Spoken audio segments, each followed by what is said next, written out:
Good afternoon, everybody. I apologize for my tardiness. We had some technical difficulties, as you could see, but I think we are ready to rock, so let's get to it. I'll begin this week with some scheduling announcements for President Trump's very busy week ahead. Tomorrow, President Trump will host his 9th cabinet meeting of the year alongside his incredible cabinet, who continue to deliver for the American people at a record pace. Later in the afternoon tomorrow, the president will make an announcement in the Oval Office on his initiative to create Trump accounts to give the next generation of Americans a jump start on savings. It will be a very exciting announcement indeed, especially for all of the parents across the country with young children and babies. On Thursday, President Trump will host the presidents of the Republic of Rwanda and the Democratic Republic of Congo to sign the historic peace and economic agreement that he brokered. On Thursday night, the President and the First Lady will celebrate one of America's greatest traditions, the lighting of the national Christmas tree on the Ellipse. And on Friday, President Trump will attend the FIFA World Cup final draw at the Kennedy Center. You all will be seeing and hearing from the President every day this week, so you have me today, and then he will take on the rest of the week himself. Next, I would like to address the horrific tragedy that took place in our nation's capital last week. A foreign terrorist that the Biden administration failed to properly vet ambushed 2 members of the West Virginia National Guard who were honorably serving here to keep the residents and visitors of Washington, D.C. safe. U.S. Air Force Staff Sergeant Andrew Wolf was severely wounded in the attack and remains hospitalized while he continues to fight for his life. Tragically, U.S. Army Specialist Sarah Beckstrom died of her wounds. She was just 20 years old. President Trump and the entire White House are praying for Andrew's full recovery at the request of his parents and their personal phone call with the president over the weekend. And we are keeping Sarah's family and friends in our prayers during this unimaginably difficult time. Sarah and Andrew represent the very best of America. 2 young patriots who were willing to put on the uniform and risk their lives in defense of their fellow Americans. Both of them truly embody the profound words spoken by Jesus Christ in the gospel. Greater love has no one than this, to lay down one's life for one's friends. Sarah and Andrew are heroes, and we will never forget their sacrifice. That means ensuring the monster responsible for this atrocity is prosecuted to the fullest extent of the law and faces the most severe punishment possible. It also means reckoning with why this atrocity was allowed to happen in the first place, so that it may never occur again. Here are the facts. The terrorist who gunned down American soldiers blocks away from the White House in an ambush was an Afghan national who was flown into our country by Joe Biden's administration in September 2021 in the chaotic wake of their botched withdrawal from Afghanistan. One of the most embarrassing moments in the history of our great country. Joe Biden's historic failure in Afghanistan continues to haunt this country and our men and women in uniform. Not only did this surrender lead to a suicide bombing that killed 13 American heroes in Kabul, but now National Guard troops were shot on U.S. soil by the same kind of enemy. We continue to live with the deadly consequences of Joe Biden's horrific leadership.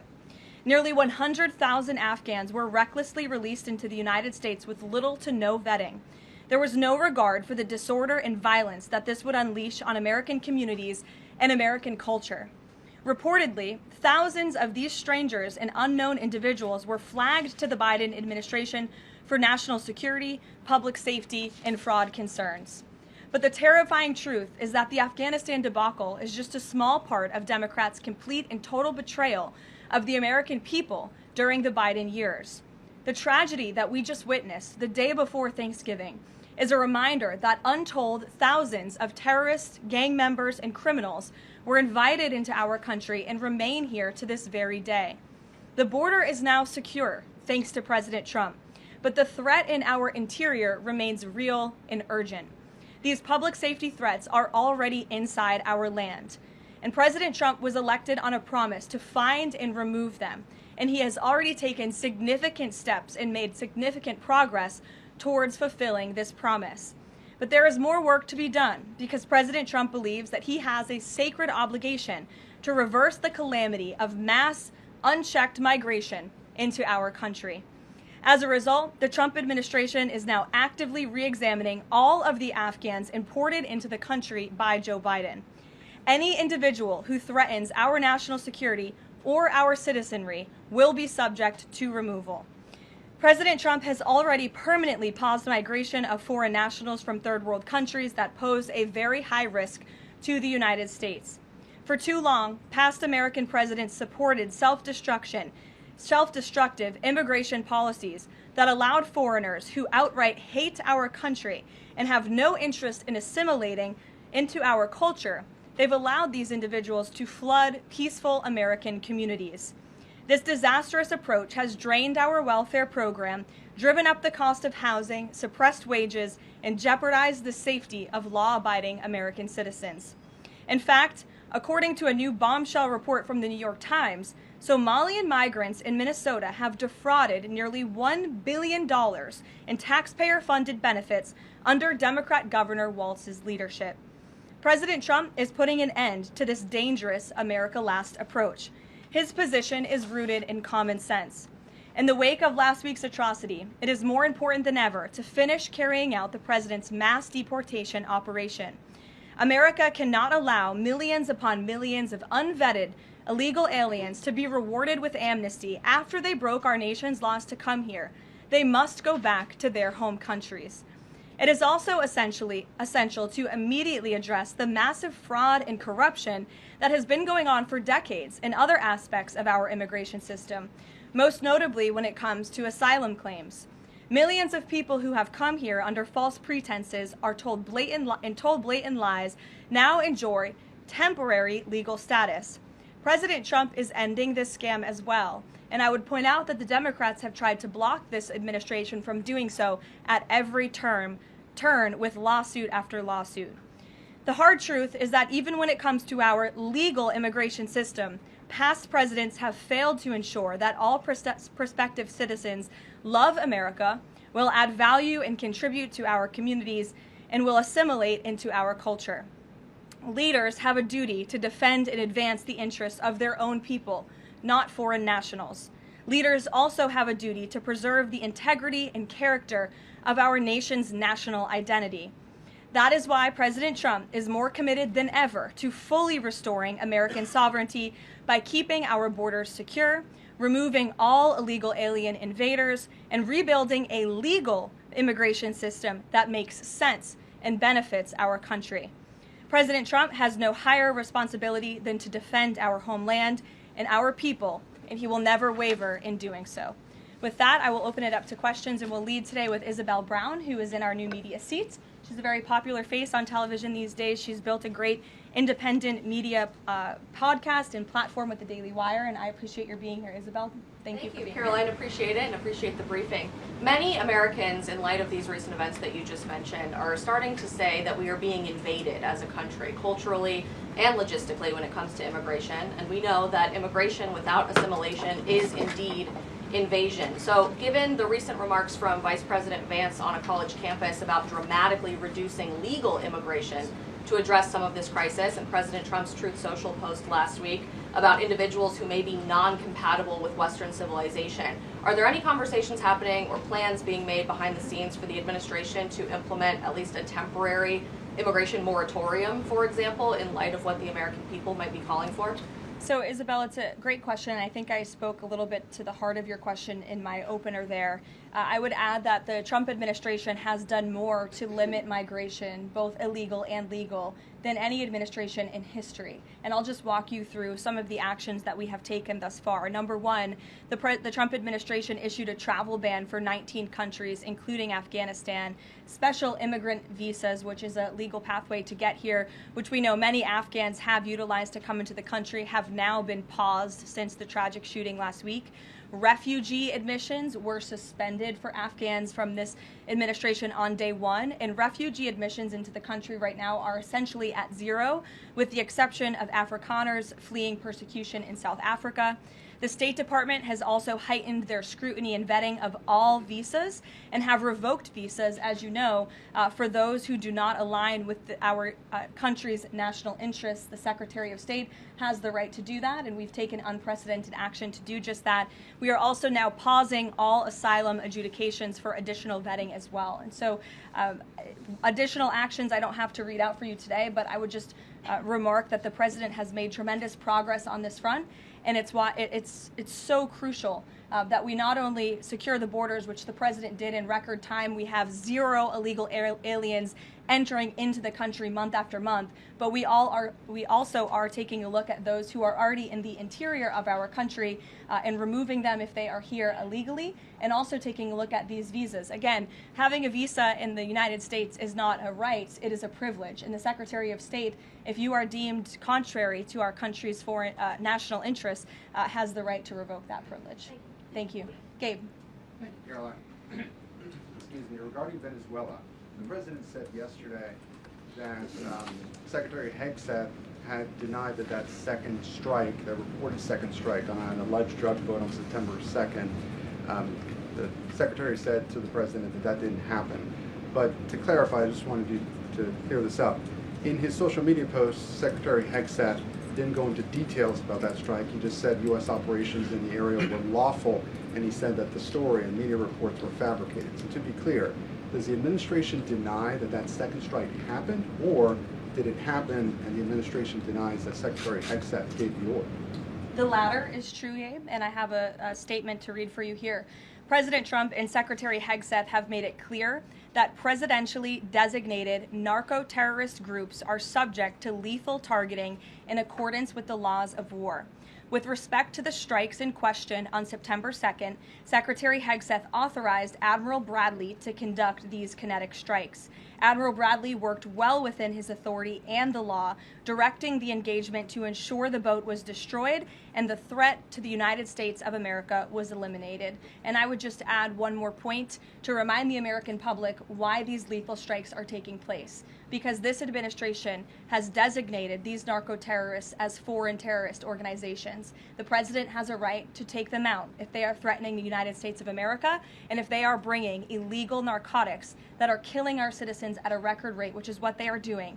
And under the previous administration, there was enough fentanyl trafficked into our country to kill every American man, woman, and child many times over. And so that's why you've seen a drastic difference in this administration's policy with respect to the last, and it's one of the many reasons the American public reelected this president and support this Secretary of War in conducting these strikes. So to be clear, to clarify, Admiral Bradley was the one who gave that order for a second strike. And he was well within his authority to do so. And a separate question, the president several days ago said it was his intention to pardon the former president of Honduras, who was a convicted drug trafficker. And yesterday on Air Force One, the president said that if someone sells drugs in that country, that doesn't mean you arrest the president and put him in jail for the rest of his life. How is that different than what the administration is accusing Venezuela's Nicolas Maduro of? You're cherry-picking the president's statement a little bit yesterday, as he also said yesterday the people of Honduras have highlighted to him how the former president Hernandez was set up. This was a clear Biden over prosecution. He was the president of this country. He was in the opposition party. He was opposed to the values of the previous administration, and they charged him because he was president of Honduras. There were some other egregious facts that came out during this trial, and I would encourage you to report on them. His court-appointed lawyer was only given 3 weeks to prepare for trial. He shared that his conviction was lawfare by the leftist party, who, quote, struck a deal with the Biden-Harris administration. Hernandez has highlighted there was virtually no independent evidence presented, and many of his conviction was based on testimony from many admitted criminals who hoped that cooperating would reduce their own penalties. So the president heard the concerns from many people, as he does, and he's, of course, within his constitutional authority to sign clemency for whomever he deems worthy of that. Jackie. Thank you, Caroline. Following up on Gabe's question, you said that the follow-up strike was lawful. What law is it that allows no survivors? The strike conducted on September 2nd was conducted in self-defense to protect Americans in vital United States interests. The strike was conducted in international waters and in accordance with the law of armed conflict. And then On this pardon for the Honduran president, does it at all undercut the administration's messaging while you have these congressional Republicans defending the strikes on the narco-terrorists and then a pardon for a convicted drug trafficker? Does that make it more difficult for your members to defend your administration's policy? I don't think so, Jackie. I think that President Trump has been quite clear in his defense of the United States homeland to stop these illegal narcotics from coming to our borders, whether that's by land or by sea. And he's also made it quite clear that he wants to correct the wrongs of the weaponized Justice Department under the previous administration. And Ouija, I'll call on you because I think we're wearing matching blazers today. I was going to Great compliment minds. yours. Thank you, Caroline. Sure. So just to be clear, to clarify on Jackie and Gabe, did Admiral Bradley order that second strike because there were still survivors after the initial strike? Again, as I read for you, Admiral Bradley worked well within his authority and the law. He directed the engagement to ensure the boat was destroyed and the threat of narco-terrorists to the United States was completely eliminated. So was the initial order from Secretary Hegseth, everyone be killed, and did that come from President Trump? I saw that quoted in a Washington Post story. I would reject that the Secretary of War ever said that. However, the President has made it quite clear that if narco-terrorists, again, are trafficking illegal drugs towards the United States, he has the authority to kill them. And that's what this administration is doing. And can I Danny? follow up on the MRI? Because President Trump yesterday said that he would release the results of his MRI. Is that happening right now? It is happening right now.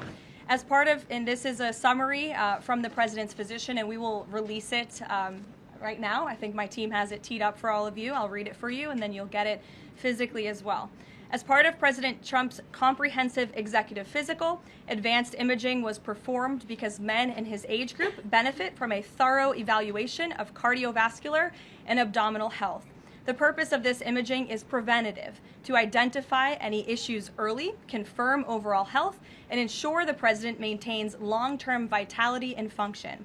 President Trump's cardiovascular imaging was perfectly normal.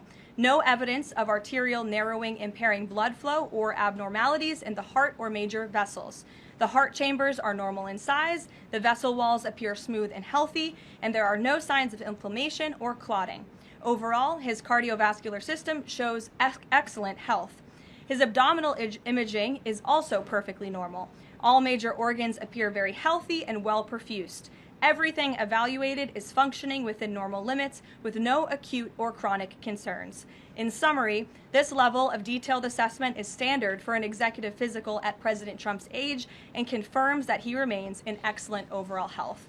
Again, we will provide that to you. I think that's quite a bit of detail, and in the effort of transparency, the President promised it last night, and we have delivered today. So there you go. Danny. Thanks, Caroline. Just going back to Venezuela, can you confirm that President Trump is going to be hosting a meeting of his national security team in the Oval Office today on Venezuela? And what are they going to discuss? Are they hoping to reach a kind of final decision on that? Out of the effort of transparency, I will confirm that the President will be meeting with his national security team on this subject and on many matters. He meets with his national security team quite often. He's the commander-in-chief. It's part of his responsibility to ensure that peace is ongoing throughout the world. I'm definitely not going to detail the specifics of a meeting between the President and his national security team that's taking place in the Oval Office, but I'm happy to confirm that meeting is taking place for you. Can you tell us, is there still, what's the position on whether US troops on the ground is a possibility there? Is that, I know you've answered that before, but what's the current operative In Venezuela?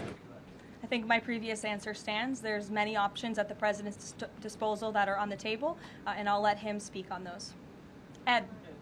The U.S. announced a trade framework deal with the United Kingdom on pharmaceuticals, where they will pay 25% more, and the savings theoretically will go back to American consumers. What guarantees are in that savings will in fact go back to the American consumer and not be sucked up by the company? I'm going to be honest with you, Ed. I'll get you the answer to that question after the briefing. So the American Rescue Plan, Sure. funded a number of universal income. Kush will get you that answer, right, Kush? My trade guy over here. The American Rescue Plan funded a number of universal basic income programs. Now Cook County, Illinois is extending that program into 2026 with $7.5 million of taxpayer money. What does the White House think about that? I'll also get you an answer on that after the briefing. Ed. It's over to. Go ahead. Sure. And then in the interest of transparency, does the White House support releasing the Department of Defense's video of those September 2nd strikes on those military boats? And also, separate topic on presidential pardon power. Why did the president commute the sentence of David Gentile recently? He was a private equity executive. He served 12 days out of a 7-year sentence. Prosecutors said he defrauded $1.6 billion with thousands of victims, including veterans, farmers, teachers. Why was he pardoned? To your first question, that's definitely not a decision for me to make. I would defer you to the Department of War. It's also probably a decision for the president himself to make. As for your second question with respect to that pardon, he issued a commutation for Mr. Gentile, who's the former CEO and co-founder of GBP Capital Holdings. Unlike similar companies, GBP paid regular annualized distributions to its investors. In 2015, GBP disclosed to investors the possibility of using investor capital to pay some of these distributions rather than funding them from current operations. Even though this was disclosed to investors, the Biden Department of Justice claimed it was a Ponzi scheme. This claim was profoundly undercut by the fact that GBP had explicitly told investors what would happen. At trial, the government was unable to tie any supposedly fraudulent representations to Mr. Gentile. In short, again, this is another example that has been brought to the president's attention of a weaponization of justice from the previous administration, and therefore he signed this commutation. So say that these people were defrauded. I just read you a very detailed summary of why the commutation was made. Sure. In the middle with the red tie. Thank you, Caroline. Okay, Andrew, go ahead, and then you. In wake of Congresswoman Marjorie Taylor Go ahead Greene's after. early resignation, reports last week indicated that other House Republicans might consider doing the same. Does the president have any concerns in light of those reports about other House Republicans potentially leaving early, as well as the other announced retirements that we saw in the last couple of days? Look, I think the president maintains very good relationships with the vast majority, maybe with the exception of one or two. I think many in this room know who I'm referring to. Very good relationships with members of Capitol Hill within the Republican Party.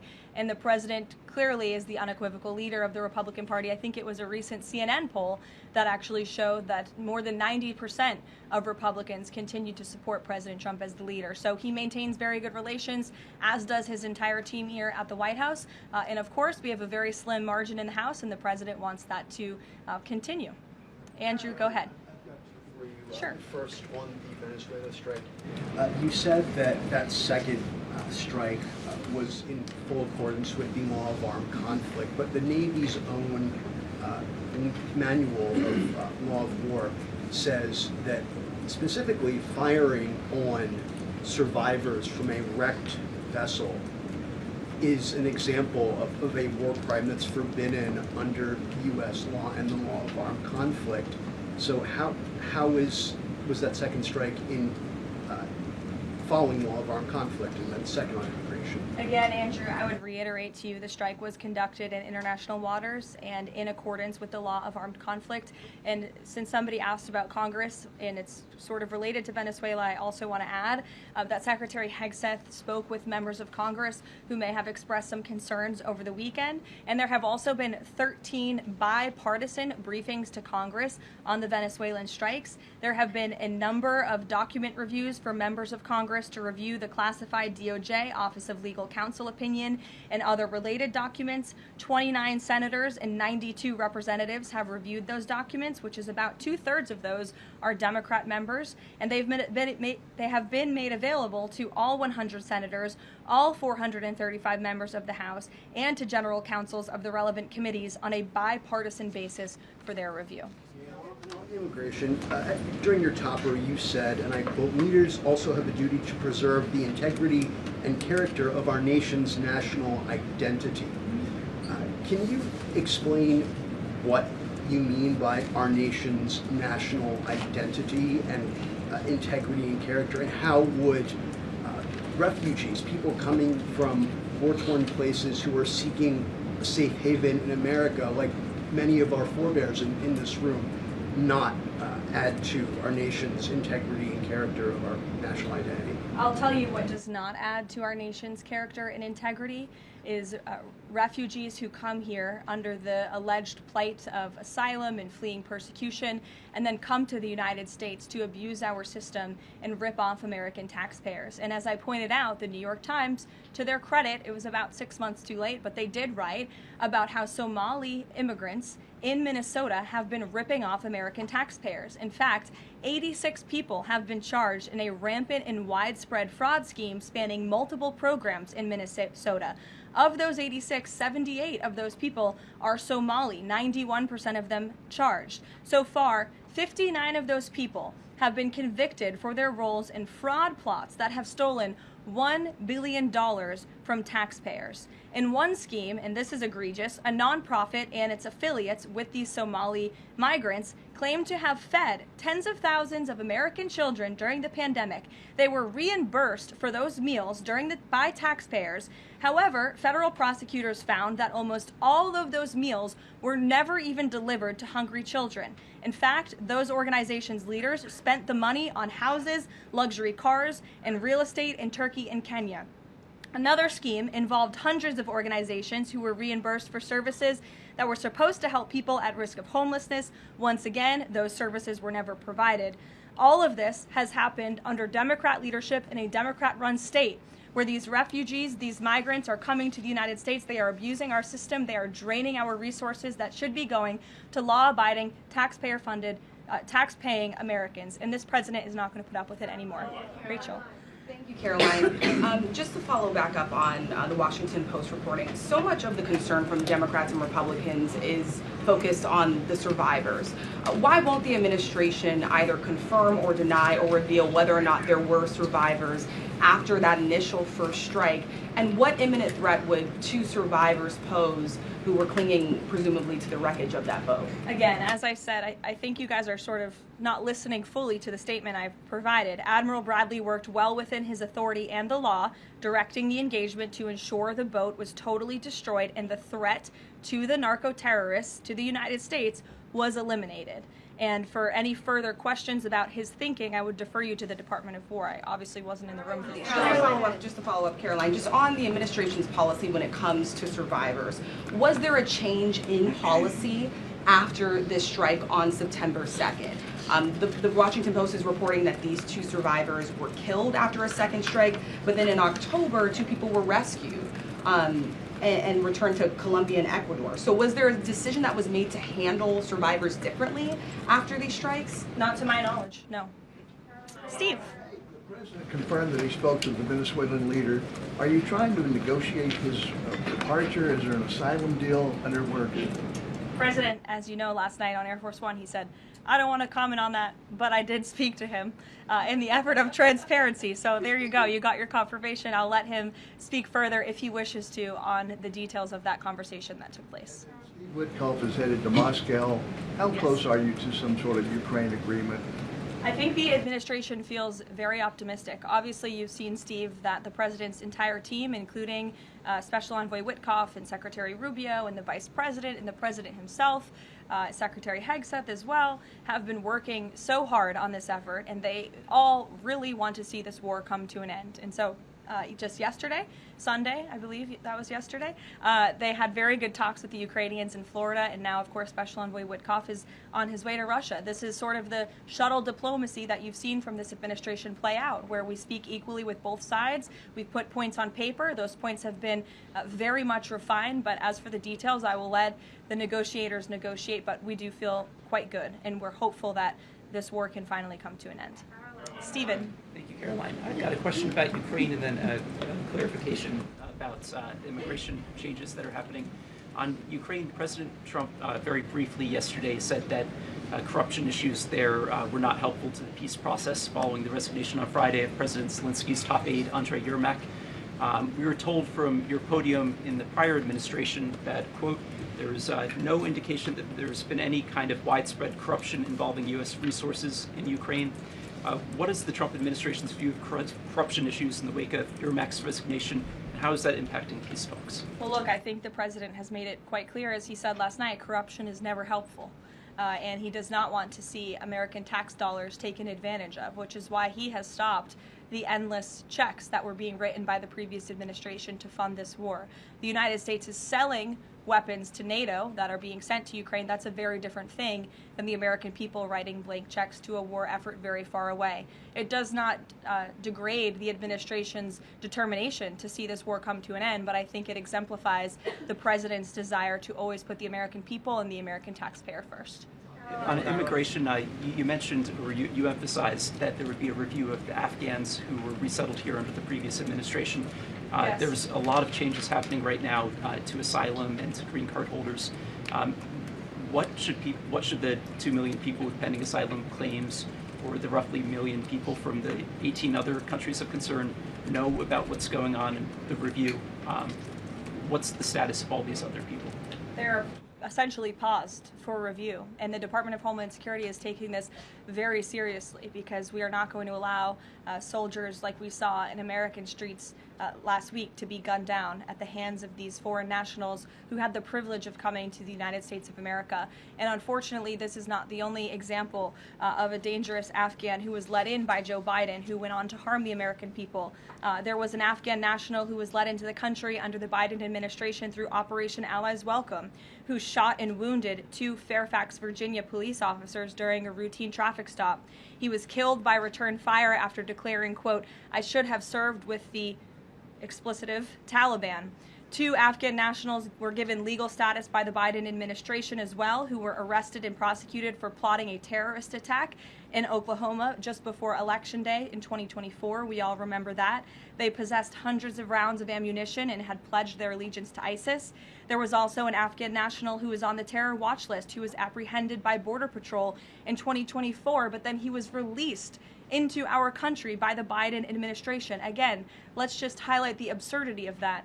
Border Patrol apprehended a terrorist, and then the Biden administration, because of their lax policies, still allowed him to come into the United States of America. I think everyone in this room, whether you want to admit it or not, does not want that individual living alongside you in your American neighborhood. And that individual was later arrested again after being allowed to live in the U.S. at large for over a year. Another one, a criminal illegal alien from Afghanistan, was arrested by ICE in 2025, convicted of second-degree assault, was previously allowed to stay in the country by the Biden administration. I have several more examples here. I'm happy to provide them to anyone in this room. John. Thank you, Caroline. First of all, happy Thanksgiving to Thank you and your young family. Hope Thank you you. enjoyed it. You too. I have 2 questions unrelated. The first, back to Afghanistan. My son and I walked by the horrific shooting less than 1 hour before it happened. So for anybody that's here, this thing's real. You outlined all of these unvetted Afghans that were let in by Biden. We just had one the other day that was going to blow up a DHS building.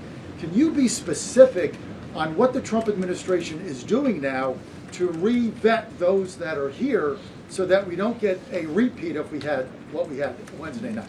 Sure. I can tell you 2 top-level things, and I would defer you to DHS for more of the specifics, as of course they are leading this effort, and I can assure you Secretary Noem is on the ball. I've spoken with her and her team, and they have an all-hands-on-deck effort to having resources go towards this. But we have paused all asylum adjudications, and then of course the special immigrant visas, which we know many Afghans utilize to come into the country under the Biden administration, have also now been paused. And I would just point out one more time that the Biden administration was responsible for the original sin that led to this tragic killing last week, the botched withdrawal from Afghanistan. He was responsible for Operation Allies Welcome, which is something that this White House and the people behind this podium in the last administration fully and wholeheartedly embraced. And they assured the American people there would be no risk or no harm to them. And as I just laid out for you in those many examples, that unfortunately and tragically has not turned out to be the truth. Just ask the families of these 2 brave National Guardsmen, one who is no longer with us and one who continues to fight for his life. So I know the president is wholeheartedly focused on this effort, and I think unfortunately these events do remind us why it's so important that the president's mass deportation operation continues.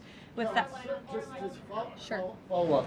The White House today launched a new fake news portal, which I found interesting. What is your objective with that, ultimately? And are you going to name the news networks, and are you also going to name some of the correspondents, some which may be here today? Yes, we are. I'm glad you noticed. Much to the dismay of some of your colleagues in the room, John. And I think it goes to our original promise on day one to hold the media accountable, because unfortunately, and we deal with this all day, every day around here, there are so many fake stories that are unfortunately written that have inaccurate characterizations of meetings that took place, and it's all based on anonymous sourcing. And, you know, the standard for journalism, unfortunately, has dropped to such a historic low in this country. And again, we deal with it every day, where you can have an anonymous source who has no idea what they're talking about, zero credibility, call up a reporter in Washington and say, hey, I heard this, and then the next thing you know, it's on the front page of the New York Times. It's really incomprehensible. We appreciate the journalists, some of those who are in this room who do reach out for comment, who try to get things right, and there are some that remain. But overwhelmingly, the fake news that we see pumped out of this building on a day-to-day basis, it's honestly overwhelming to keep up with it all, and to constantly have to defend against these fake news and these attacks. And I will point out one fake news story over the weekend before I let you all go, from the New York Times that took about 1/3 of the president's daily calendar and his daily schedule and said that he's doing less than he did in his first term, or he might not be fit for the job. That is unequivocally false, and it's deeply unfortunate that this story was written by the same outlet and the same reporter who wrote this: Biden is doing 100% fine after tripping while boarding Air Force One. Oh, same outlet, same reporter who wrote that President Trump is not fit for the job. Are you kidding me? You all see him almost every single day. He is the most accessible president in history. He is taking meetings around the clock. Another one. Biden declared, quote, healthy and vigorous after his first presidential physical. I don't see headlines like that too often about this president. Again, same reporter, same outlet who wrote falsely over the weekend that President Trump is not fit for the job. I can assure you he absolutely is. You all see that with your own eyes on a daily basis, and the president's physician has now given you all 3 detailed reports on the state of the president's health. So with that, I will leave you all, and we'll see you tomorrow. Thank you. Thank you, Caroline.